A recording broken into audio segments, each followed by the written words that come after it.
Well, good morning. We've come to the end of a journey together. Thank you for so many emails and so many comments over the past 50 episodes. Not really the end. Let's say it's the end of the beginning, if you like. Many of you have started your health journey while watching the show and had some great results. And we'll stay in touch, certainly on YouTube. Primal Living will be putting up at least one. We're trying to get now to 2 podcasts every week. 1 or 2 new recipes every week, so you can always stay in touch. Don't forget, Primal Living also has an Instagram page. It also has a Facebook page. It even has a TV channel on Sky. Wish I could remember the number, but I can't. I think it's 670. I think 670. So loads of ways to stay in touch, and we'll try and create new ways of staying in touch post-event. Again, thank you to everybody that's given to Just Giving, and if you haven't yet made a donation, if you could at the end of today's show, that'd be really great. I know we're around £26,000 at the moment. We've put quite a bit in as well, but we'll double everybody's donation towards the end. So thank you very much for helping the food banks across the UK. In about 50 minutes time, we'll draw the winners to both competitions. We have lots of entries to both competitions. The one was the food fact competition. The other one was what did you cook for the first time yesterday. And my son has refused to tell me how he's going to do it, but he says, Dad, I've been working on it late last night and early this morning. He's done some technology, and of course that's what kids do these days, isn't it? So we'll see how Jack's going to get the winner sorted out a little bit later on.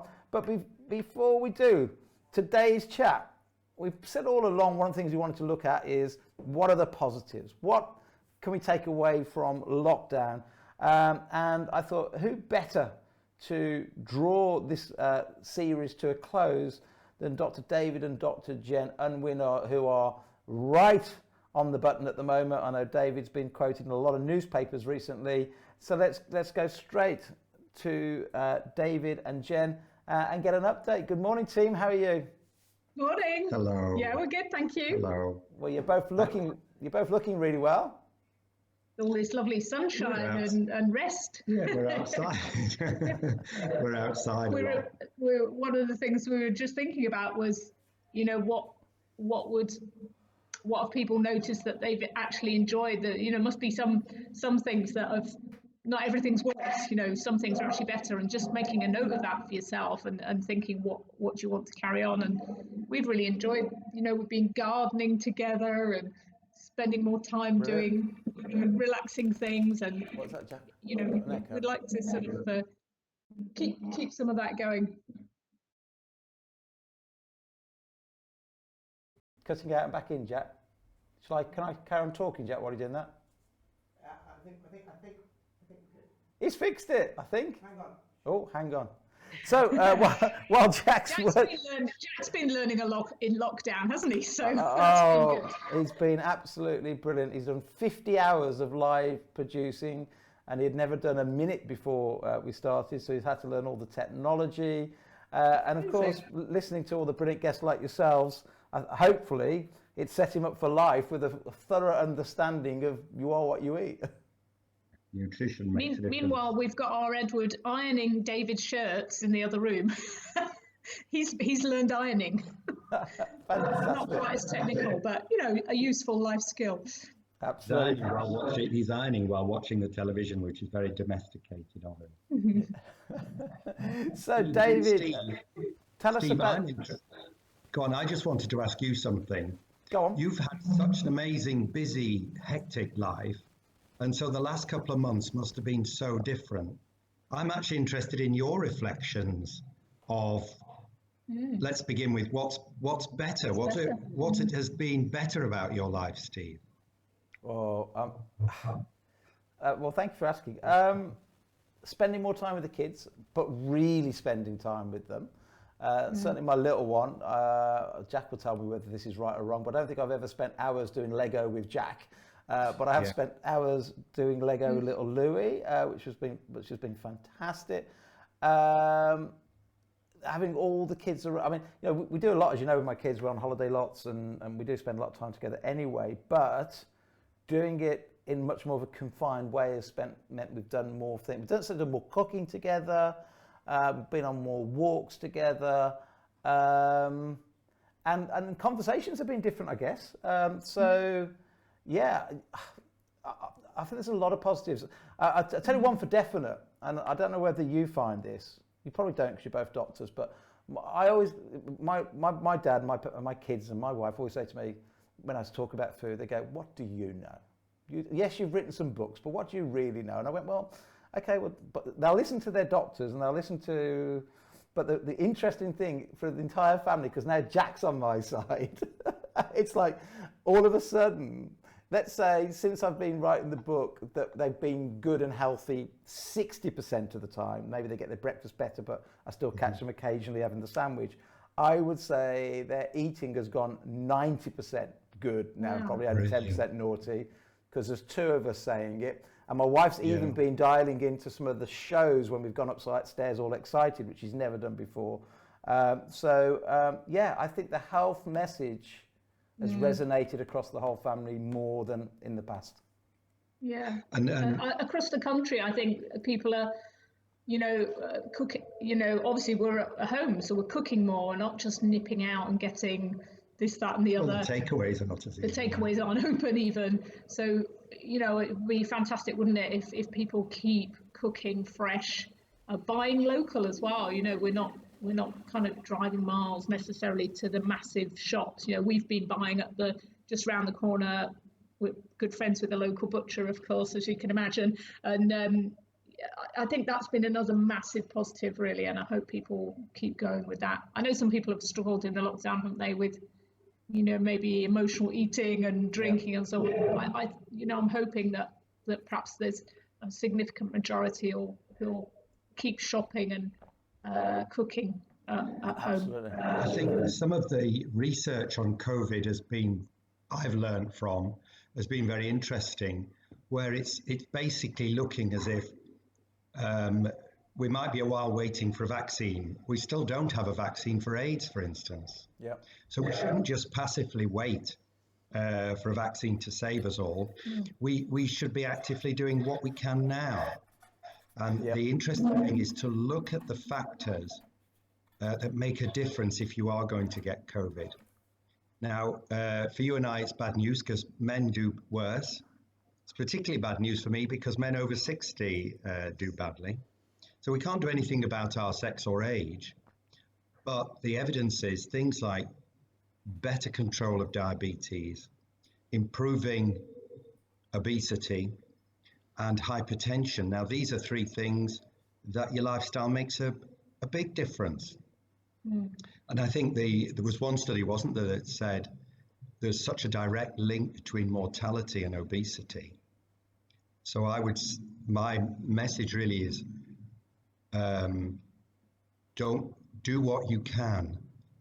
Take the opportunity of lockdown to improve your health so you come out of it better, not worse. And I'm particularly fascinated by Boris Johnson's sudden epiphany on this.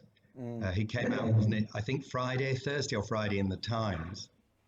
And of course, he'd worked out that very likely the reason he ended up in intensive care was because he's not very tall, and I think he was 17.5 stone. Right.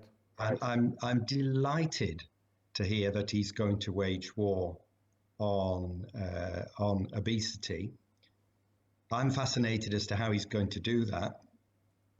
So it was interesting, within 24 hours, the newspapers were ringing me up to see what my opinion was. And so the Telegraph on Saturday, and then tomorrow I've got a big 2,000 words in the Daily Mail coming up.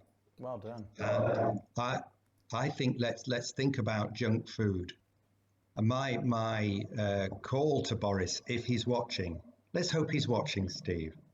My call to Boris is, well, the sugar tax was a brilliant thing that the Conservative Party did, and we know that has reduced people's intake of sugary drinks. But what about extending the sugar tax into confectionery? So confectionery would be chocolate bars, sweets, buns. Funnily enough, I was buying some of these things yesterday for some Twitter work I was doing. And I found a bun that had 10 teaspoons of sugar in it, a single bun. And I think the thing about these junk foods is they're empty calories. They're not giving you any nutrition at all. You're just poorer and hungry, and your waste is going to increase. What I'm interested in exploring is, I don't know whether you know, Steve, had you heard about this city in Brazil that had done things completely differently for 25 years? No. Right, well, this city thought, we're going to do something about the health of our population. And they worked out that junk food was the problem. But the other part of the problem that was for poor people, access to fresh whole foods, access was difficult, but also affording it was difficult. So they were taxing junk foods, but then subsidizing whole foods, vegetables, meat, stuff, eggs, cheese, things like that. And they even subsidized the local farmers and set up farmers markets. But the food in these farmers markets was affordable by the very poorest people in this Brazilian city. So I think this makes a lot more sense. If we tax cigarettes and we tax alcohol, I think junk food's a similar thing. You've every right to eat whatever you like. Yeah. But is it fair that the health service picks up the bill for the way you ate? And is it fair that poor people can't afford to eat well?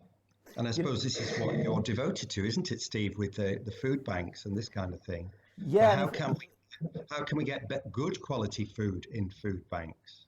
You know what? And this Brazilian city, a good idea.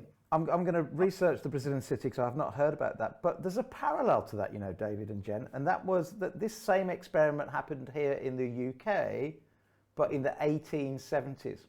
In the 1870s, there was a 3 or 4 year period, maybe even longer, where they were over farming, and of course everything then was real food. There was an over farming and abundance of real food that meant that every class system in the UK for this period of time had access to real wholesome food. And when you look at the data, the life expectancy of a male adult back then in the 1870s, where there was abundance of real food, was longer than the life expectancy of a male adult today, 150 years ago. So now that those people don't know that data's there, because when you look at the total data, you've got sadly lots of infants dying back then, and therefore life expectancy overall for every human being was shorter. But if you made it to adulthood in the 1870s, you had a longer life expectancy than we have today. So park that on one side. We know that UGPs and the NHS is brilliant, and we can now solve lots of illnesses that we didn't have back then, so we should be living longer. We know that life isn't as dangerous. We've never been so safe. I know you still hear the odd horrible story of a murder or a car crash or whatever, but overall, our safety in the 2 million years that we've been on this planet has never been as safe. We don't get attacked by lions or you know, we don't freeze to death anymore. We are safe in so many ways. We've got a brilliant NHS. We have got access to real food if we understand what real food is, and if we can afford it, to your point. And I was talking to Steve about this 2 days ago. We said, in theory, we think we should be all living to about 120 years as an average, because it was longer back then, 150 years ago. We now have great medicine, great NHS, but do we know what real food is anymore?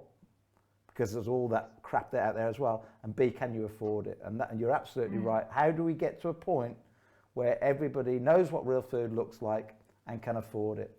And maybe it's the likes of yourself, Asim, Patrick Holden, who used to run the Soil Association, coming together and working with government to say, you've got to subsidise the things that are healthy and tax the things that are unhealthy, and then educate everybody about what you're doing, because only by eating real food, this sounds like a politician, only by eating real food can we protect the NHS and save lives. And I think it was interesting to hear you mention Patrick Holden. He's one of my heroes. I think you have to add in farming practices to that. It's clearly madness to be flying in avocados from Brazil or chopping down Brazilian rainforest to produce soy or whatever. And I would like to see, as they did in this Brazilian city, the idea of, can you help local farmers? Because at the moment their profit margins are absolutely squeezed by the supermarkets. But if it could be helped that they could be subsidized to sell the food they've produced locally, we're cutting down the use of fossil fuels, where we're flying stuff around the world all the time. And to me, eating seasonally and locally. We've just had a break in communication there. David was on a really, really valid point there, is how do we support local farmers? Where we used to live, we let the local farmer keep his sheep in our field, but when he told me the revenue they had per sheep, and you obviously have to, nurture them and look after them for such a long time and so on and so forth, it was so low because the supermarkets had pushed it so low that the revenue that they were getting, that you just go, well, we're not supporting real food. And again, we were just talking about Patrick Holden there, a hero in particular of David and Jen's, who ran the Soil Association for so long. If you get a chance after today's Food Bank show, go and have a look. Patrick Holden's the last one I actually did on the Fat and Furious podcasts. It was only put up yesterday. I've done a couple with Patrick Holden, and he talks so much sense about how we've got to get back to rotating our crops like we used to, and only by doing that can we get soil fertility right, and only by getting soil fertility right can we get all the vital minerals that we need, the magnesiums, the zinc, and so on. But if you keep planting the same thing over and over and over and over and over again, soil fertility goes down, the minerals that they yield go down, therefore our health goes down. So there is so much, our whole sort of system, our food system, relies on sustainable farming, but sustainable farming isn't really possible today because of the way the supermarkets have driven down the prices, and at the same time their farmers will only do and plant what they can to survive. The whole system needs to look at, and whether you are a supporter of Brexit or not, the reality is maybe there is an opportunity post-Brexit to say, well, look, let's take our little island and let's make it a shining light in the world of health. We know our NHS is brilliant already, but let's change it. We can be on our own. We can say no to some of this advertising campaign to kids on sweets and fast food. We just say no. I mean, it's ridiculous, isn't it, that some of these fast food restaurants have opened up, or certainly for takeaways, and yet we've still got all our dentists shut in the UK. I mean, it's just insane. I look at some of the things that are closed at the moment, but now you can get fast food back delivered to your door. We've got it all screwed up. And maybe coming out of Brexit, maybe one of the silver linings there, coming out of Brexit may have a silver lining. Coming out of COVID may have a silver lining. Put the two together, and maybe the silver lining is Boris got it, and got it so severely that he realises we've got to take control of our health. And it's not impossible for Boris. Tom Watson, who was the shadow Labour deputy leader of the Labour Party, he was the same as Boris, massively overweight, took control of it, and now today he's super healthy. So maybe there's a silver lining to Brexit. Maybe there's a silver lining to COVID. Maybe the silver lining to Boris being so ill with COVID means that maybe we are going to get real food onto the agenda. And maybe, as David has just said, it will start with making sure that we get our farming practices right. And farmers would love, I'm sure, to do it right. I'm sure all farmers, given the choice of crop rotation and sustainable food and healthy food, I'm sure farmers would want to do it right, but we have to get support for them. I think we've got you back there, David and Jen. You okay? But where did you lose us? We lost you. We're just talking about your good friend, Patrick Holden, and Oh, about yes. how important sustainable farming needs to be, and how farmers, I think, would love to get back to crop rotation and really making healthy food, but they'll only do it if it's financially viable. And two things have to happen, I think, there. We have to, as consumers, change what we buy and start buying the real food, but also keep lobbying government to subsidise real food and not fake food. Yeah. Yeah. I think the factors are, if you think of each acre of land, we want to produce nutritionally dense food. So you want to eat stuff that's got vitamins and minerals in it, unlike, I don't know, bread or rice that have hardly any of that. So it's nutritionally dense food. And you want to produce the most of it you can per acre.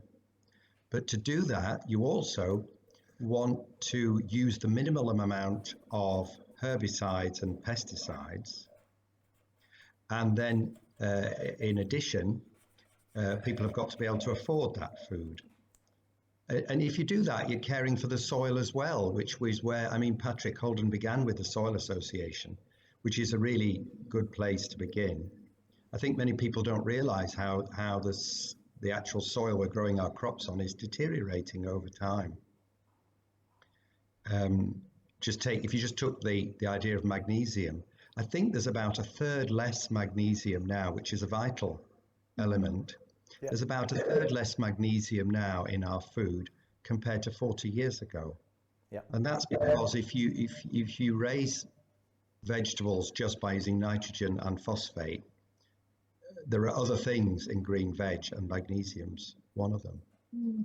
Steve, I wanted to ask, I was so interested about you telling us about the 1880s.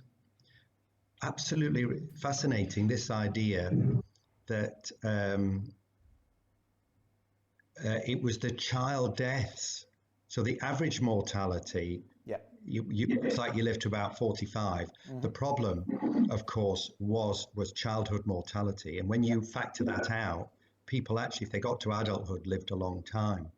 Has that been written up anywhere? Because I'd love to have access to the data. Yeah, I'll swap you the Brazilian city. Okay. If you'll give me, it's a bit like Monopoly, this, isn't it? I'll swap you this. It's in here. I've just got to find the data, but it's in there somewhere. I'll cut it. Screenshot or anything. Yeah, I'll do that because today. it's so interesting, and it fits in. One of our friends is, what's he, a paleontologist? Oh, Mickey Bendor. Mickey Bendor, and he spent his life researching what cavemen ate and how they lived. And we spent some time with him, and he said exactly the same for cavemen, that we have an idea that caveman's life was short and brutish, but actually, if they got to adulthood, they probably lived to be in their early 70s. Because the data is skewed by all the childhood mortality. Yeah. So that's the second time I've heard this story, and it's such an interesting one, and it just shows you have to go a little bit deeper. I was up in, just before lockdown, I was up in the Himalayas in Nepal looking for gemstones, and we're at 4,000 meters. It took 2 days to walk to get there. And but up in this little community, and there's no running water, they don't even know what the word internet means. None of them have ever seen a car before. And we were talking to these people, and nobody knows for sure. But there was 2 or 3 of them that they were convinced they were over 100 years old. They didn't know, because they just had no way of knowing. They were so remote. Never seen a car, never heard what the internet is, no fridges, no whatever. And I just started talking to them, and some people won't like what I'm about to say, but you know, the one night they killed a goat in front of us, and we all ate goat and nothing but goat, and all of a sudden there was like 30, 40 people around the campfire, and I don't know where they all came from. And when I asked why that was, they went, well, you know, we have to all eat the goat today because the meat won't be very good in 2 or 3 days' time. It'll be rancid, and therefore everybody from the village comes down. And then the next night, and again, I'm not a big fan of rice and carbs, but the next night somebody might have rice that they've harvested, and therefore everybody comes in, and the whole village comes together. But they were eating like one meal, you know, one thing at a time. They weren't mixing the foods. And there were 3 people that said they were over 100 years old. And that's with nothing. That's with nothing. But back to sorry, not Ed, Eric, Ed, I pronounce his surname, Jack? Ed Meads, Eric Ed Meads, who's a nutritional anthropologist, also said that the interesting thing is that if you look back at history, that's where that comment of we're safer now than ever. He said that if you go back to the late 1800s when the circus first came about and they were getting elephants into the circus and they were feeding them non-elephant type food and they were all dying really short. And nobody could understand it because they'd heard that elephants were supposed to live such a long time. So then somebody went back to Africa where they got the elephants from and studied what they ate. And then they put the elephants on the same diet that they were used to.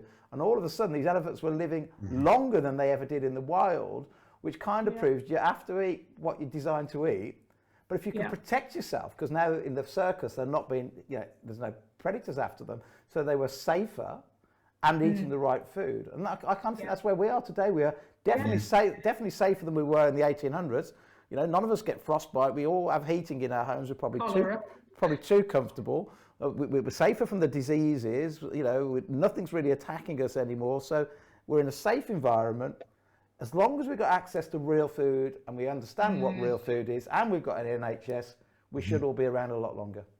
David and I have a thing like, if you had a human as a pet, how would you look after it? You know, we've all got cats and dogs, haven't we? And we want them to live as long as they can because we adore them.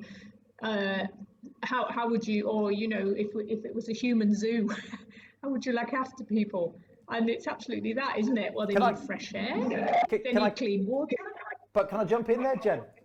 People do love their cats and dogs probably more than themselves quite often, but you see a lot of fat cats and dogs at the moment. Well, You don't see any animals in the wild that aren't, if they're supposed to be fat, like the hippo, then they're fat. But if they're supposed to be lean, they're lean because they eat what they're supposed to eat. The problem we see so many fat cats and dogs is us stupid humans are feeding them the stuff that they're not supposed to be eating. We buy like the elephants, they need to eat a species appropriate diet. Yes, our poor cat had a horrible sort of skin condition, and we were like, well, what's going on? And when we checked what was on the food, it was full of wheat. And you know, this is years and years ago, but even then we realized cats don't eat wheat. You know, when did that ever happen? It's just a cheap filler. The packet said all of natural wheat goodness, and I suddenly saw it one day. I'm paying extra. It was expensive stuff. I'm paying extra to poison my cat with natural wheat goodness. And his fur was falling out in clumps. Anyway, he's fine now. And he's now fine, years on. He's fine now on his proper cat diet. But this is how far we've got to travel on this road. So my daughter Lily, who you've met, 12 years old, very bright 12-year-old for her age. The other week, she saw me, we had some lovely salmon, giving it the dog. And she went, you can't give it the dog, you can't give it the dog. I went, the dog will love it. And the dog did love it. She said, no, you've got to give it the packaged food. I went, no, if we've got to a stage where us humans think real food isn't as good as what some company has put in a packet with some advertising blurb on, we've got a long way to go. Yeah, like you shouldn't have, you know, eggs are bad for you for breakfast has been the myth, hasn't it? You know, put around by Mr. Kellogg. We should all be eating fibrous cereals for breakfast. Well, it hasn't got us very far, has it? It's true, Jen. I mean, I grew up thinking that your main source of vitamins was your cornflakes. Yeah. Because we used to read this on the side of my mother was very impressed with all of the fortified. And that was the most genius ploy, wasn't it? Yeah. Because the whole nation has an idea now that, well, it's fortified with iron and your B vitamins and, you know, have some of that and you'll be fine. And I come back to the idea of nutritional density, natural nutritional density in food. Yeah. And you can't do better than that. I've got another thing I'd like to develop. Mm-hmm. Have you heard of Smelly Chadwick? No. In public health. But when you look back in history to see what has saved most lives, you know, I'd love to think it was a doctor. But actually, it probably wasn't. It was improvements in public health. Smelly Chadwick was in charge of the drains of London, and he sorted out the sewage system in London, saving over time millions of lives because they used to die with cholera. Yeah. And I think there's an interesting model whereby you have strong public health. They all thought he was nuts, didn't they? Oh, they did. Nobody believed him. Smelly Chadwick just noticed that if you had a well that was near, was in any way contaminated with sewage, the people were dying. He didn't know why, but he sorted out clean water for London. And clean water is fundamental all over the world to life and living. But the thing I'd like to develop is that was the first that I know of anyway, really good public health intervention. And I think there are two models. One is where public health can do major stuff for longevity. And then the other is, I think doctors on the whole, yes, we can cure infections and so on, and we're quite good at symptom control. So if you fall sick, a doctor is the right place to go, the right person to consult. But if a nation is sick, and you know how many of the nation now are suffering with obesity or some sort of metabolic problem, is about half of us. If a nation is sick, we need public health to be beefed up. And what's so sad, I'm a great fan of Yvonne Doyle, Professor Yvonne Doyle, and I remember hearing her speak in terms of what's happened to the budget for public health. It's minute. And yet the budget, the drug budget for doctors is absolutely vast. We're spending £1 billion every year on drugs for diabetes alone. Well, and also, sadly, it's true that public health has been infiltrated by big food. So if you look on the committee for designing the Eat Well plate, which everybody always chants out as the best evidence, people would be, you look at Zoe Harcombe's work on that, people would be absolutely horrified when they knew that, like the Grocers Association and various supermarkets and were on that committee, whereas that should have been a totally conflict-free zone. You know, it should have been utterly scientifically based. Gotta go.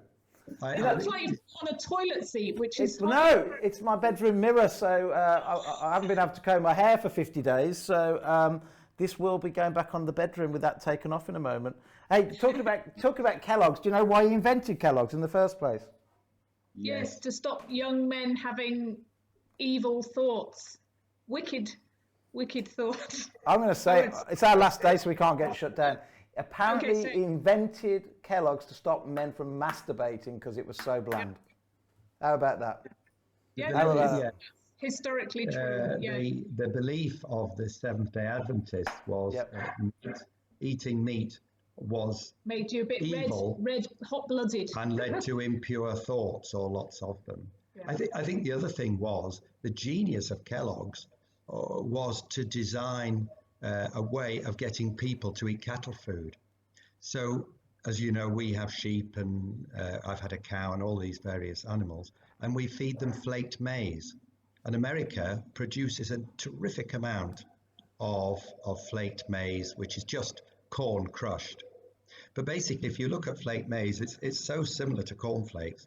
So America was producing vast amounts of very cheap corn, and Kellogg came up with a genius idea of feeding it to humans. Yeah. And it's an incredibly cheap food with a long shelf life. In the early days, of course, there were vitamin deficiencies, and that's where the fortifying came out, because people were suffering from vitamin deficiencies. They were forced to add vitamins because of... And then fat got demonized because they made that mistake with their guidelines. They didn't actually follow the science. Again, Zoe, if anyone's interested in all the background. So everybody went low fat, and of course cereal is low fat, so then they're able to say healthy, heart healthy, and there was never actually any evidence for that. We've all been had. We've all been had. So get back to the eggs. Let me tell you one of my favourite takeaways so far today of what you've said, and I think there needs to be this needs to be a subject for the government. You said, wouldn't it be great to, by acre, look at what is the most nutritionally dense food we can put in? So let's start looking at what is the most nutritionally dense acre we can get with food, but then we've got to crop rotate it every 7 years anyway. So then something different the year after. But I thought that was absolutely brilliant. And Steve, and factor in the use of pesticides and herbicides. Yeah. We're becoming more and more alarmed by the fact the insect numbers are going down. I think there's something like 2/3 less insects in the world in Britain now than there used to be. And that's where all the birds that eat insects have vanished. Yeah. So many of the birds are just starving and vanishing. So factoring in care for the countryside, care for the environment in terms of use of fossil fuels could all make us. You could make a very sensible policy based on that. I mean, there's also, or you know, take lamb, which we really like, and we can farm sheep. You know, there's parts of the UK where you can raise sheep, like the Lake District and Wales, that you couldn't actually farm. And lamb's amazing. They call it salmon of the land, don't they, because of the omega ratios and everything. Super healthy, you know, fantastic for the farmers to produce. And those herbivores are helping sequestrate CO2 and keep the soil healthy. And you know, you wouldn't be growing cereals and vegetables up there anyway. So it's the best use of land. What we're going to do with Wales or the Lake District, if we want to produce food, we shouldn't just not do anything there because you can't grow veg. It keeps the Lake District looking like the Lake District. That's why it looks the way it does, because of the sheep and the, you know, how they look after the environment up there. So we need to support those farmers. I don't want to fall out with any vegetarians, to be quite honest, because we need more vegetarians in one sense, but also vegetarians need to realise that some of them are vegetarian to save the planet. What they've got to realise is they're killing the planet, the vegetarians, because if we don't eat meat, then farmers will stop having cows and stop having sheep. So if the vegetarians win the war and we all stop eating meat, then why would we have grass anymore? We don't need it anymore because, well, we don't nothing to graze on. And of course, grass after the oceans sucks up more carbon dioxide than anything. And then if we plant stuff and use nitric fertilizers, according to another friend of yours, Dr. Robert Lustig, those nitric fertilizers run off the soil into nitric oxide in the atmosphere, and it has 200 times higher heat retention than one molecule of carbon dioxide. And it lasts in the atmosphere for 100 years. And we have not yet worked out how to remove it out of the atmosphere. So, you know, if we're going to go all vegetarian and keep using fertilizers, we're all screwed, to be quite honest. So we need to get that balance, really. Oh, have I lost David and Jen again, Jack? It would seem so. Okay, we look like we've lost David and Jen again. Jack will get them back because he is a wizard on the technology right now after 50 shows. While we try and get David and Jen back, let's have a look and say hello to you all for the last time in our live show. I think we're going to find a way of doing more live shows, but maybe it's going to be once a week or once a month. Good morning, all. Steve is there. Any chance you could do these shows periodically? That's what I just said. Periodically, please. I need to keep motivated. Maybe once a month, please. Norma, we will definitely look at that for you. Thank you to you all. Good work getting the real science out there. Thank you. Hi, Steve. What email address do we send the competition entry to? Says Hayley. Hayley, oh, we're going to have to do something for you because we announced yesterday that we were going to do it last night. We've done it last night, sorry. Right, Steve, Jack is too late to send food facts list. Right, I'm just going to explain something here. Jack's going to try something. What we've done is we've already picked our winner for the food fact competition, but as has been put in the chat, if you can send in your correct answers by 10:50, we will have everyone will get sent some Primal products. So whether that be vitamin C, I don't know, it's up to you, whatever you want to send. But anyone who gets the right answers, we've already got a winner for the overall competition. But if you have submitted the correct answers, you will receive some Primal products. That's my bet. Oh, thank you, son. It's giving away Dad's a store cupboard then. So we had already drawn it, and we'll have to stay with that because Jack's done some technology for that. But those that didn't realise it had to be in by yesterday, maybe you missed yesterday's show, Jack will also pick an additional winner as well. Norma says, thank you for helping me lower my bloods from 19.5 to 7.4. Well done indeed.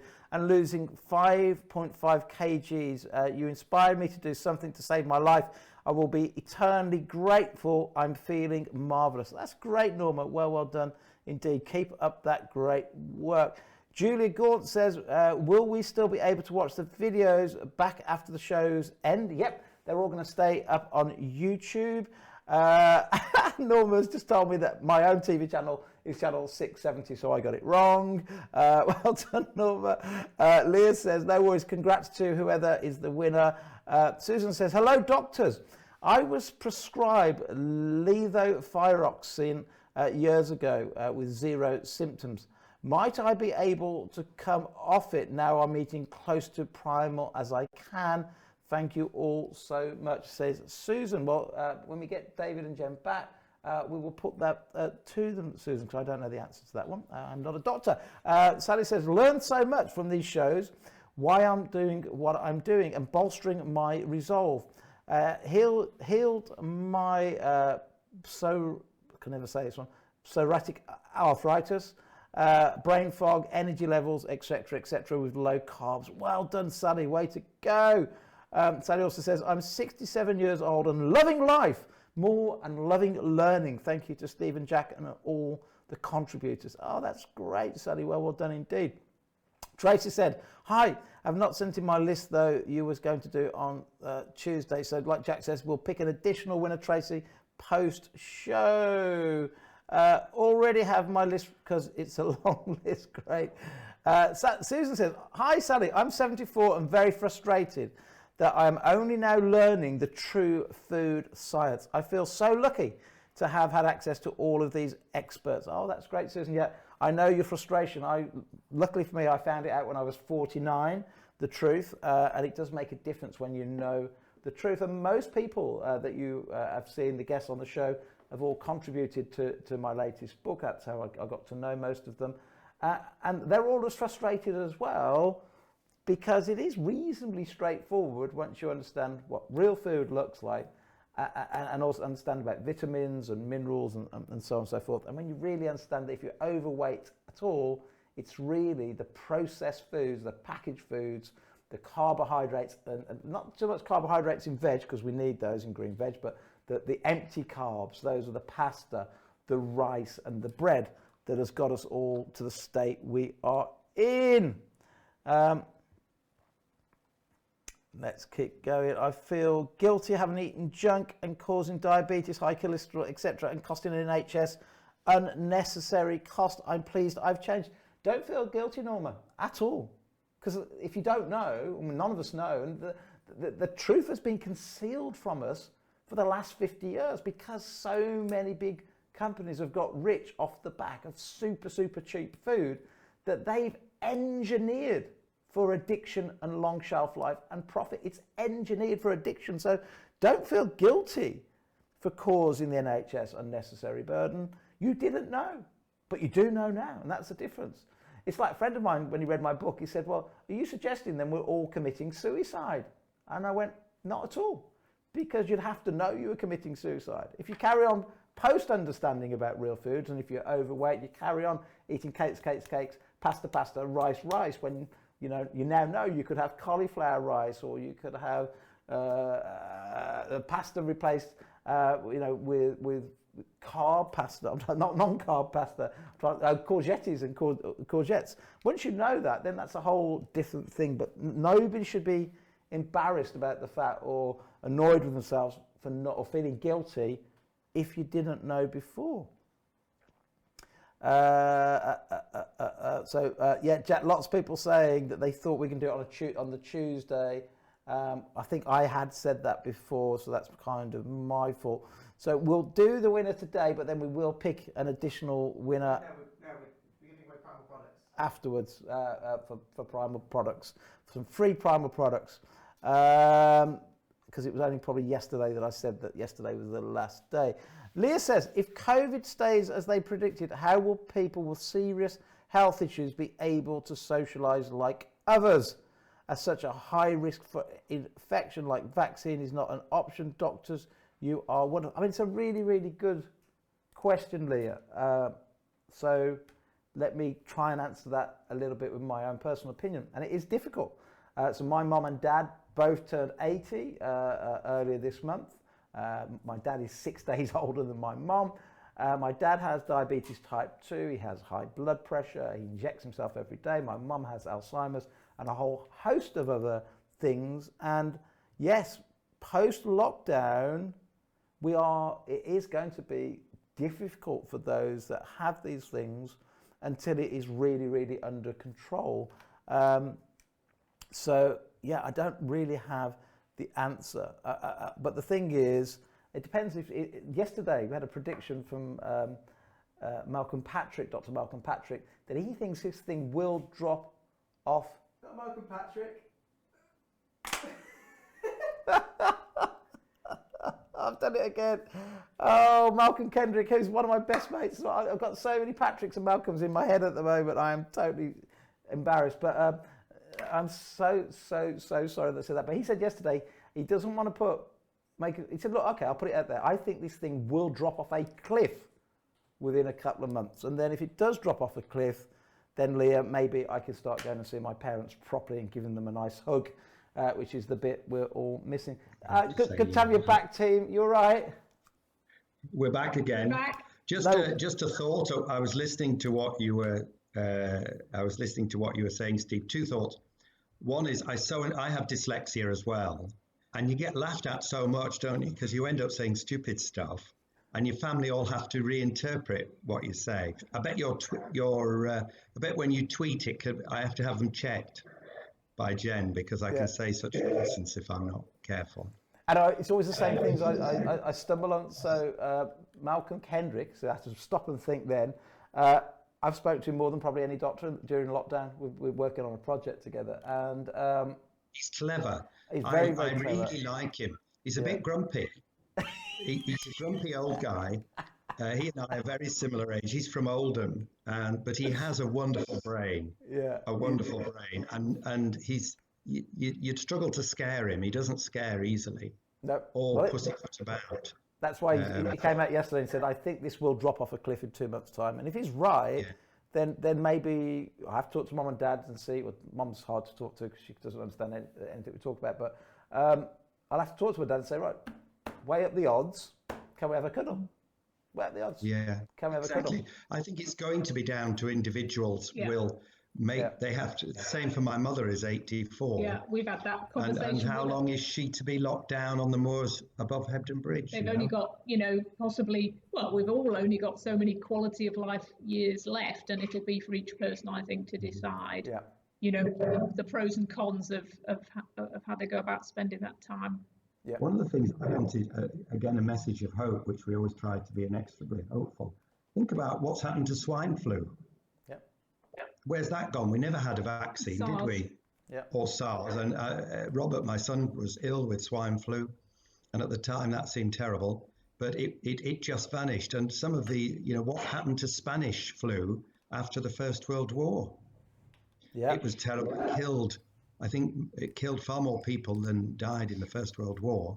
But what sorted Spanish flu wasn't a vaccine or social distancing. It just died away. And that's another thing that may happen. Of course, it may not. I'm comforted by the idea that Oxford are making progress with a vaccine. It would be wonderful if that comes off. But there are other ways that this game could end. And one of them is the virus could just may change its nature. Yeah. Let's hope so. I think from all the guests we've had on, I would say half think a vaccine will happen, half think it won't. And even those that think it will happen, it's not like a guarantee that you won't then get it. Everything's this magic cure.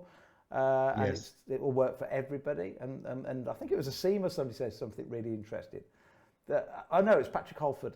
And he said, a vaccine works best if you've got a strong immune system in the first place. So don't just wait. And in fact, something you said a moment ago, David, you said, let's not passively wait for a vaccine. So if you add those things together, don't passively wait for it, because if it does come, it will work best for those that have got a strong immune system anyway. So let's start building our immune system. So if it does come, we're the ones Yeah. it works for. Yeah. Exactly. There's loads of evidence-based things to do. Get out in the sunshine. Yeah, the vitamin D story. Have you been covering the vitamin D story? I think that's really interesting. That was pretty much Malcolm's whole chat for an hour yesterday. Yeah. Yeah. Oh yeah, he wrote a very interesting thing, didn't he, on that, where if you look about flu and so on. Yeah. One of the things I don't know whether Malcolm covered was the link between vitamin D and obesity. Did he mention that? No. So it's actually quite difficult to, there's a thing that needs addressing. So vitamin D is a fat soluble vitamin. Mm-hmm. So people who are carrying a lot of fat, this dilutes their vitamin D and they can't access it. So almost without exception, in clinical practice, if you measure the vitamin D levels of people with a BMI of over 30, they tend to have low vitamin D levels. Yeah. And partly this is a dilutional effect. And so it can be, it's a little bit difficult. So obesity and vitamin D are linked together a lot. And the other thing is about if you were very heavy, you probably wouldn't take your shirt off as much. And you might cover up, you might be less inclined to go out into the sunshine. Yeah. And so that these are some confounding factors. And just, I saw a really interesting thing on this recently, where every time nature always works things out to help us survive. Think about this. If you gained weight in autumn by gorging on all the berries, and that's the only time there's carbohydrate, and you would tend to put on fat, the fat would store vitamin D. But as you lose weight through the winter, that vitamin D is released at the very time when you need it. And wouldn't that be a genius thing? Elegant. And so often I find in nature there is this wonderful balance and elegance. And I wonder whether that's a thing to factor in with vitamin D. And I wasn't sure whether Malcolm had covered that, but I find that very fascinating. It hadn't, and it is really, really fascinating. And yeah, no, absolutely incredible. There was one question while I lost you there that came up that obviously I don't know the answer to because I'm not a doctor. And Susan says, hello, doctors. I was prescribed levothyroxine years ago, 0 symptoms. Might I be able to come off it now that I'm eating as close to Primal as I can? Thank you so much. Right, well, that's one for me. So the first thing is no doctor can ever give individual advice to another person because I don't know that lady's circumstances. And so it's ethically, I can lose my job by giving specific advice. But talking generally, people's requirement for thyroxine varies over time and all sorts of factors come into that. And that's why in practice, we usually measure people's TSH and thyroxine levels once a year. And so personally speaking, I'm flexible. I'm flexible with my patients. If they want to try something different, and then you'd re-measure it. I'm losing my voice now. To speak. Well, I was just people might be interested in our daughter's experience actually. So she'd been drifting into a rubbishy diet because she's got 4 kids and 5 dogs and is very busy. And it went the other way. She got hyperthyroid with a racing heart and everything. And they were going to put her on some quite sort of hefty medication. And she said, oh, well, let me just try, because she listens to us moan on about real food. Anyway, she did a proper low carb, real food diet and managed to reverse that problem within weeks and didn't need the medication. So her thyroid completely normalized. I remember what I was going to say, and her specialist was really surprised because they didn't know how she'd done it. It's sort of an autoimmune sort of thing, I think. I have got something intelligent to say after all on this. Have you, Steve, have you read Wolfgang Lutz's wonderful books? No. Dr. Wolfgang Lutz. Well, let's talk about him for a minute. So Wolfgang, and this will come back to thyroid, so I haven't forgotten what the question was. So Wolfgang Lutz was practicing as a physician in Austria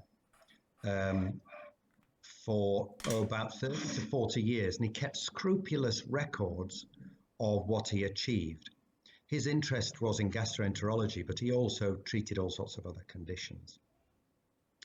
And in his book, which is called Life Without Bread, which I've learned a lot from, so in a way I'm standing on his shoulders. We all stand on the shoulders of giants, don't we? And Wolfgang Lutz was one of my giants. Anyway, in his book, he says that on low carb, your sensitivity to thyroid stimulating hormone, TSH, goes up so that you need less of it. And he predicted that. And then I did a series in my own patients of measuring what happened when people went low carb. And Wolfgang's predictions were true.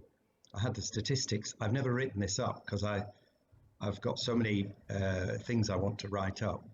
But what was interesting was in my own patients, when they went low carb, they became more sensitive to TSH, and the levels of TSH went down, which was a good thing. And so some of my patients have needed less thyroxine. So that's not giving the lady individual advice, but she may be interested in the work of Wolfgang Lutz, Life Without Bread. And you may be too, Steve. Very clever, way ahead of his time. Yeah, I've written it down. Yeah. Thank you for that. I know it's very difficult because I know you're not allowed to give any advice remotely. No. Great topic. We'll miss the show. We're also misled. The lockdown has allowed us to change everything we eat. I mostly now buy fresh produce. Kids are now getting used to this type of lifestyle. That's great. Brilliant. She later goes on to say, I'm the only one doing the shopping, so I've told my kids there's only all the fresh stuff available in the stores. Yeah. That's brilliant. We did the same trick. I love that. She won't be listening. Just a little lie. It's just a little lie. She wanted flour. No, she wanted flour. Yeah. And one day she was fancying Eccles cakes. Bless her. So we just said, well, there aren't any. Yeah, that's. In fact, there wasn't any flour on that particular And there were. anyway. I didn't see any Eccles cakes. Maybe they were there. And, I'm sure my mum will forgive me. tough love. Yeah. Tough love. Yeah. Leah says, time to thank everybody involved, especially Jack for doing a wonderful job. Of course, for raising awareness and funding the Trussell Trust. Kirsty says, you couldn't make this stuff up. Once you know the truth, it's unbelievable you believed it in the first place. I know, and that's why my book's called Fat and Furious. I was fat for 30 years and furious that you just go, how was I had? I think I'm quite intelligent. Me too. Dyslexic, but intelligent. But it's like, how was I had?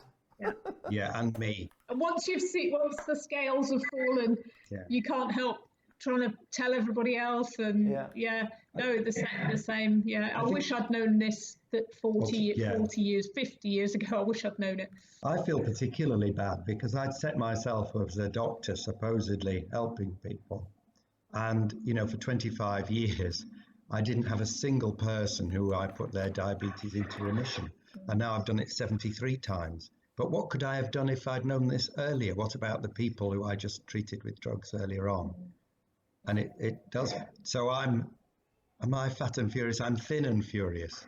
Or thin and personally disappointed or something. Okay, last two questions for you. And I'm sorry I can't get around to everybody's, but I want to ask the last two because the last two of the show. I asked this of Asim and got quite a good answer, but I'm going to ask you both the same question. You have the Unwin's space capsule, and you both go in it, and you go back in time 54 years to the year I was born, where the average adult in Great Britain was 2.5 stone lighter. This is fact. Average Britain, 2.5 stone lighter than they are today in just 54 years. So you're in your time machine. I can't remember who the Prime Minister was then. You go back, you've got all the knowledge you've learned since, certainly in the last sort of 10 or 15 years where you figured all this out. You've got all this newfound knowledge. You go back and say, what? Oh. I'd say don't trust Ansel Keys. Have I gone? Yes, we've gone. We can say somebody called Ansel Keys is going to come. Look at his data. He's cherry picking. Don't trust him. Listen to Yudkin. Listen to Yudkin. He'll come along. Listen to him, because I think at that point in history, here in the UK, we had Yudkin saying pure, white and deadly about sugar, and he was ridiculed by Ansel Keys, and that was the foundation of so much of the guidelines, so much of what has gone wrong. There it is. So I would say this guy's coming, he's clever, trust him, because I think that was a pivotal point in history, and somebody in a space capsule could make a big difference. That's my thought.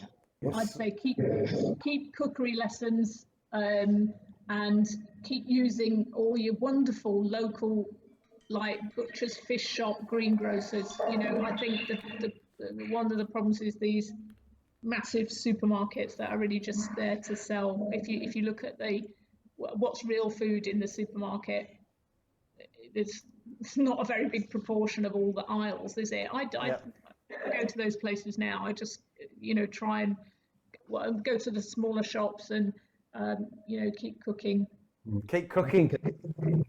Keep cooking. Another thing, I would have a go at advertising.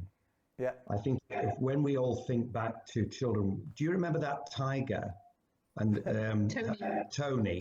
Tony, Frosties. Yeah, the Frosties and all of that, and all of the little plastic gift and used the to look gifts that. and the merchandising. So the sort of advertising that was, they just swapped it from cigarettes and started advertising to the pester power of children. And I remember that coming in. And if only we could have nipped that in the bud, because we've ended up with so many sugar addicts now, people on food who really struggle. And if I could go back, I would block the advertising. I remember tax the takeaways. Tax the takeaways. There's a slogan. Look, there's your next newspaper headline. Tax the takeaways. Or, yeah. That was the first question. You went back. I love that. Nobody said that yet. Don't listen to Ansel Keys, who's a mad American with crooked science. There's a British guy who knows what he's talking about. I like that. And then the next question, and my final question I'm going to ask on the Food Bank Show of anybody.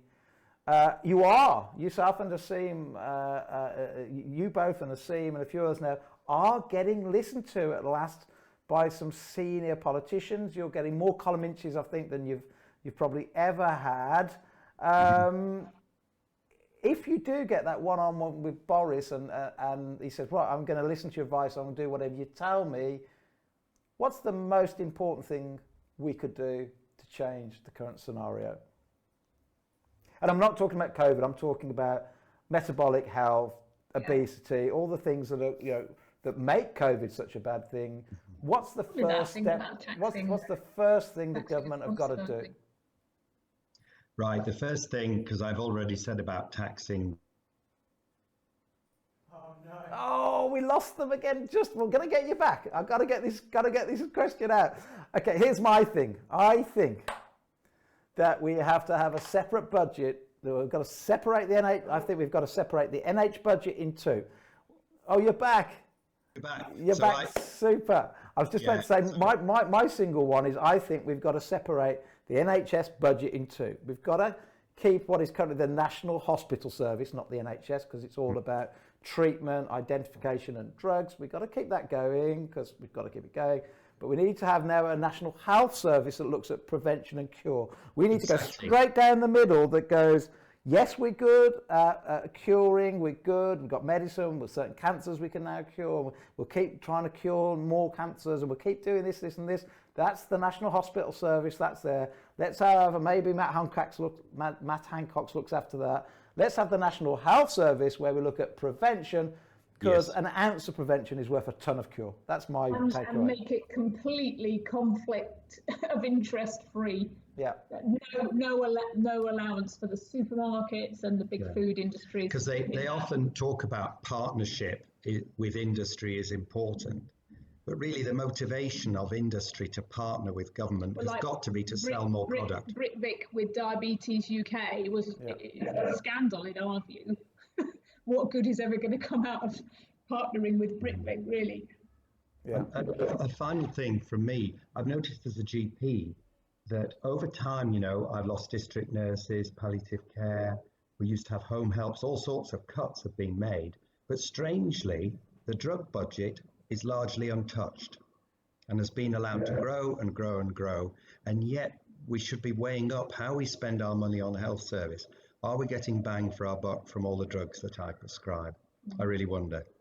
Yeah, And we encourage people to be their best selves, to put their health right in the centre of what they do every day. That's the National Health Service should be about that, and those conversations, shouldn't it? Yeah, absolutely. Well, I'm going to be in touch later this week. Thank you for being our final guest on the show. Couldn't have asked for two more wonderful people to join us. And some. So I've got 5 newspaper headlines. If I get asked to write one, I'm either going to go with one of yours, which is tax the takeaways. I think that's brilliant, by the way, Jen. Tax the takeaways. We should be, let's not, and then David earlier on, let's not passively wait for a vaccine. And I also like the conversation when we start saying, let's look at how acre by acre we look at what is nutritionally most dense. And by the way, I have just got my new vegetable patch in the garden, thanks to your advice. You've been absolutely amazing as always. I can't wait to speak to you again over coming weeks, and can't wait to get together. I mean, it's a shame. It's a shame the PHC has to be the way it was this year. What a dinner party that would be. Well, it will be. I'm gonna organise it. I'm definitely going to organise it. Love you all. Take care, guys. We'll speak to you soon. And everybody, read David's article in the Daily Mail tomorrow. Tomorrow, thousands of words, thousands. Well done, my man. Well done. Thank you, Jen. Well, they are the most lovely couple I know, and they are so independent. They just, they talk from the heart, like virtually every guest we've had on. It's all about just trying to help us all live healthy and happier, and hopefully for longer. It's about putting life back into years. Right, lots of you watching, waiting for Jack. Now, I have no idea what's going to happen next, because this morning when I turned my laptop on, Jack says, do not have a look at XYZ. So it's technology. So we're going to, I'm going to take one earphone off, Jack. So, what we can do first? We're going to do the food fact competition, because that's caused a lot of confusion. You go full screen. I'm going to get the camera on you, because you've done all of this. Oh. Come on, let's get the camera going over here. Let me just get this camera around here. Okay, Jack. Okay, Jack. Thank you, by the way, for 50 shows. You're very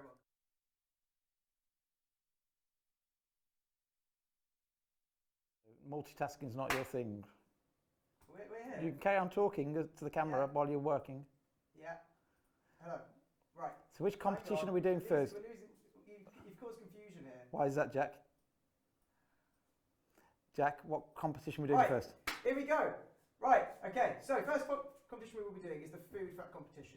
Now, as we said, there's a lot of confusion that's gone on. We had 5 people submit answers in the time frame that we sent to everyone yesterday. And so I'm going to put those up now, and that is the winner of the overall prize. But we will be choosing winners for other Primal products later on, and we'll put that on social media on Facebook. So if you follow us on Facebook, that's where you'll find if you've won the runner-up prize. So the winner of the food fact competition was done by a random generator, and it was...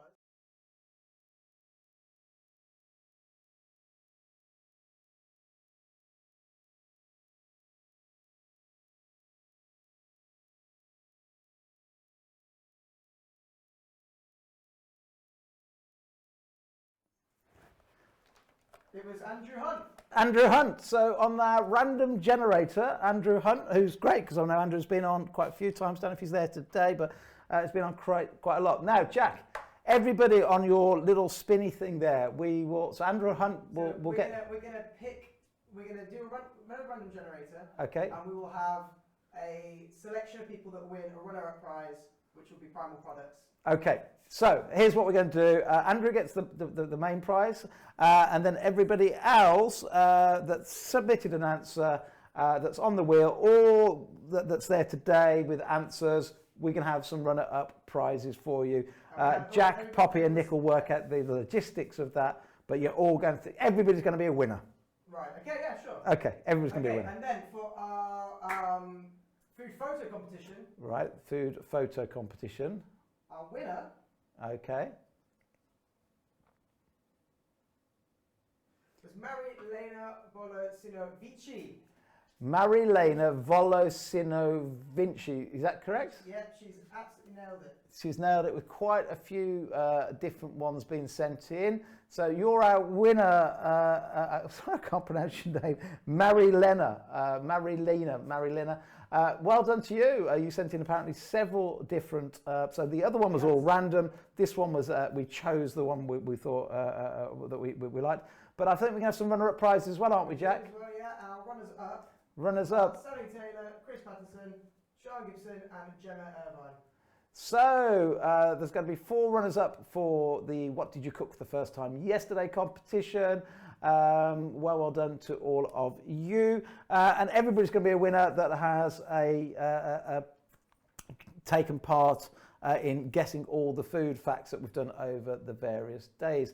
So I'm quite emotional. I mean, I do loads of TV, but I'm quite emotional that we come to the end of this series. I've loved the guests we've had on. They've all been absolutely brilliantly. Not a single one of them has been paid. Not a single one has done it for anything other than getting the message out about real health. I'm so thankful to our team in the background, to Poppy and Nick for all the work that they've done. And of course, my son Jack has done brilliantly. In fact, the rest of the kids were involved while they're on the school holidays at Easter, but of course they're all now back kind of at school but remotely. So Jack has single-handedly done about the last 30 shows, so well done to Jack.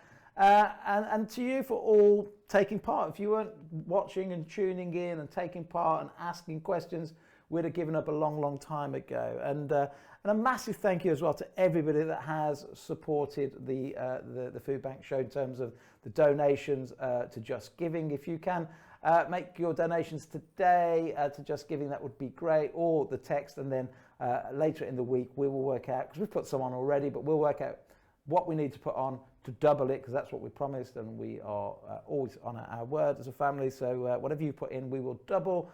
And just thank you all for being around. If you can, keep coming back and having a look. Some great suggestions today. I think we will end up doing maybe one every couple of weeks, or maybe at least once a month, a live interactive one, because so many of our guests have said they'd like to come back. We might do a little bit different. We might try and have one a month where we get sort of 10 guests on, more one of those Zoom type things, pick a topic, and then also I'd like to invite somebody from Kellogg's or somebody from the government or Big Pharma or the statin industry to have an opposing view, so we can really get on and debate, because we really believe in what we're talking about, and we'd love, we've got the evidence there, we've got the data there. We'd love to take on Big Pharma, Big Food, and make sure the government are making the right decisions. Until next time, do set yourself to subscribe to the channel. Do go and have a look at us on, I've just found out today, Sky 670, or Instagram for Primal Living, or Facebook for Primal Living. Stay safe. The key thing is, let's finish on Dr. David Unwin's words there regarding COVID. Let's not passively wait for a vaccine, because it might not happen, it might not come, and even if it does, we need to be metabolically strong with a strong immune system. Let's not passively wait. Let's together all start to live healthier and happier by eating real food, protecting the NHS, and saving lives. Welcome to the Food Bank Show with me, Steve Bennett. I'm going to be your host for this series. Now, today, a cow, a fish, a sheep, a pig, it's made of just fat. Check in on others? Can we look at how we can offer support for other people? Can we help to give some reassurance that, we're all in this together? And one of the... I've got a star-studded lineup today. Oh no, not everybody in today. Where's Lily and Tom? Probably asleep. Oh, my spelling. Jack, my son. Easter, everybody. I hope you're all well. What a show we got lined up today. Oh dear. .org/vitamin C for UK. Belgium, the government's telling people to eat more French fries. We really need our support. There are more people now than ever in our country sadly relying on food banks, and they really need our support. Great views, great opinions, keep taking the vitamin C. Tomorrow we have a great doctor on. His name is Malcolm Patrick, and no, it's not. Fantastic. Children are waving goodbye to everybody. God bless. We will see you.